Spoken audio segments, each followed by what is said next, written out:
South Africa's defense crisis has erupted into a political firestorm. Navy Chief Admiral Monde Lobese accuses Treasury of strangling the SANDF, while officials deny blame. At stake, accountability, readiness, and the country's ability to defend its borders. South Africa's defense crisis has become one of the fiercest political debates of the year, exposing both the fragility of military readiness and the deeper question of who controls the purse strings of government. At the center is Admiral Monde Lobese, head of the South African Navy, who accuses the National Treasury of sabotaging the South African National Defence Force. He claims Treasury has strangled the Navy into near irrelevance by withholding funds, sparking outrage, denials, and political posturing. Beneath the headlines lies a harsher truth: accountability in South Africa's budget governance is blurred, undermining the nation's ability to secure itself. Lobese made his remarks during a joint standing committee on defense session, where Parliament is meant to hold leaders accountable. His frustration spilled over as he accused Treasury of acting like a super department that dictates the SANDF's fate without regard for security. He pointed to submarines rusting in dockyards, ships unable to sail, and a navy watching helplessly as South Africa's vast maritime borders grow more vulnerable. To him, the crisis is clear: Treasury's chokehold is suffocating the navy, and if it continues, South Africa will lose even the illusion of maritime defense. Treasury quickly pushed back, insisting the accusations distort reality.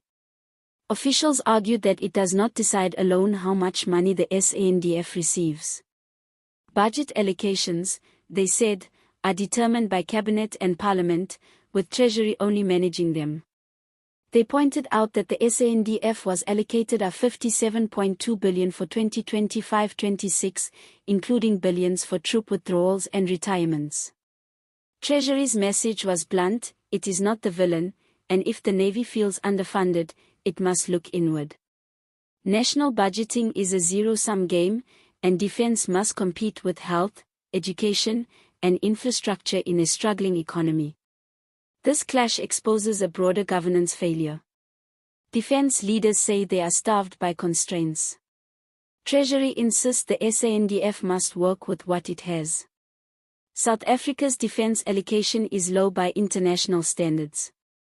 Despite commitments to keep defense spending near 1.5% of GDP, the real figure is about 0.9%. That shortfall has compounded, leaving a force that looks strong on paper but is hollow in practice. At the same time, inefficiency and waste within the SANDF have worsened the problem. Money intended for modernization is consumed by personnel costs, while procurement has been marred by poor foresight. Parliament is now caught in the middle. The EFF accused government of betraying commitments to defense. The DA questioned whether South Africa could remain a regional power with such a weakened military. Even ANC MPs admitted the crisis is real, calling for President Ramaphosa's office to intervene. The Defense Committee resolved to engage Treasury, but such hearings may only show how responsibility is so widely spread that no one can be held accountable. Parliament itself shares blame for approving budgets that fail to align with the SANDF's mandate.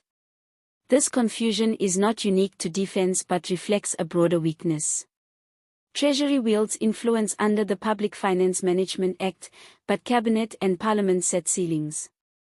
In practice, the public rarely sees collective responsibility.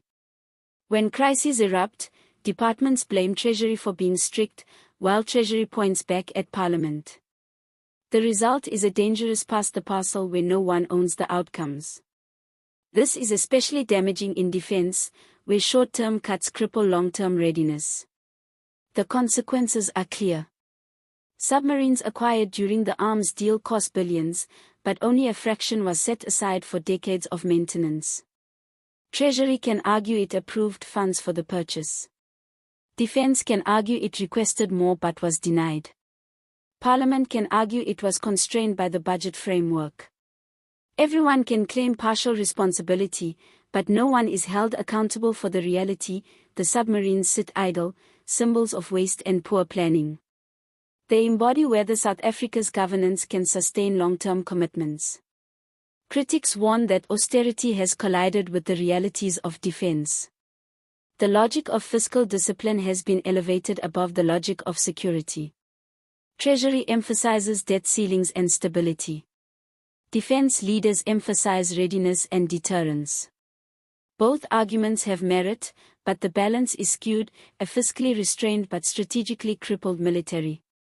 In South Africa's case, the SANDF is on the brink of failing its constitutional mandates.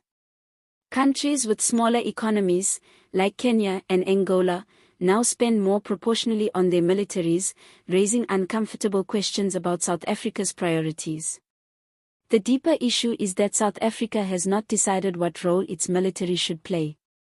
Is the SANDF primarily a peacekeeper? A force to secure trade and borders? A deterrent?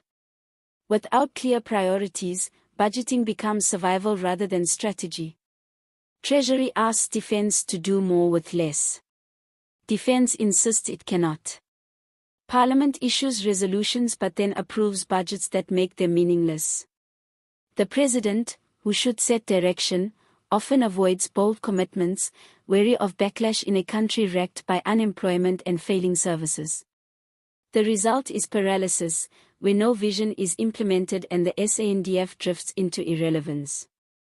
Accountability is not about blaming one institution. It is about recognizing that South Africa's governance system allows responsibility to be spread so widely that failure becomes inevitable. Lobese may have used strong words in accusing Treasury of sabotage, but his anger reflects a deeper truth: the SANDF is rotting, caught between a Treasury focused on numbers, a Parliament unable to enforce priorities, and leadership unwilling to confront trade-offs. If nothing changes, the Navy's crisis will be mirrored across the defense force, leaving South Africa exposed. Citizens will pay the price as border security weakens, trade becomes riskier, and regional influence fades. The challenge is whether leaders can break this cycle. Restoring accountability will require more than hearings and finger-pointing. It will demand that Cabinet, Parliament, and Treasury coordinate to set realistic defense priorities and fund them properly. It will require transparency from the SANDF and honesty about what it can and cannot do. And it will require the President to step up and articulate a vision of what national defense should mean for South Africa. Leadership is not only about protecting borders but about protecting credibility, trust, and the promise of safety citizens deserve. The stakes could not be higher. South Africa's borders, trade routes, continental role, and sovereignty are at risk if the SANDF continues on its current trajectory. The crisis of naval readiness is not just about submarines and ships, it is a mirror reflecting failures of governance and blurred accountability. The country needs answers, clarity, and above all, leadership. Without it, the debate over blame will continue endlessly, while the military collapses in real time. For a nation that prides itself on being a regional power, the cost of inaction may prove far greater than the cost of acting decisively now.